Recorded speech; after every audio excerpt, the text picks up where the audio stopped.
টাঙ্গাইলের বাসাইলে একই স্থানে মুক্তিযোদ্ধা ও ছাত্র সমাজ সমাবেশ ডাকায় ১৪৪ ধারা জারি করেছে প্রশাসন।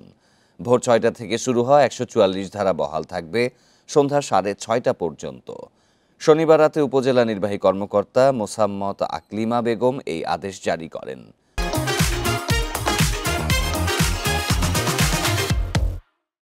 রোববার বিকেল ৩টায় উপজেলা কেন্দ্রীয় শহীদ মিনার চত্বরে মুক্তিযোদ্ধা সমাবেশ ডাকে কাদেরিয়া বাহিনী। একই সময়ে সেখানে ছাত্র সমাজ ব্যানারে কর্মসূচি ঘোষণা করে ছাত্ররা। একই জায়গায় দুই সমাবেশ ঘিরে অপ্রীতিকর ঘটনা এড়াতে ১৪৪ ধারা জারি করে প্রশাসন। বাসাইল থানার ওসি জানান, ওই এলাকায় অতিরিক্ত পুলিশ মোতায়েনের পাশাপাশি থাকবে সেনাবাহিনীর টহল টিম।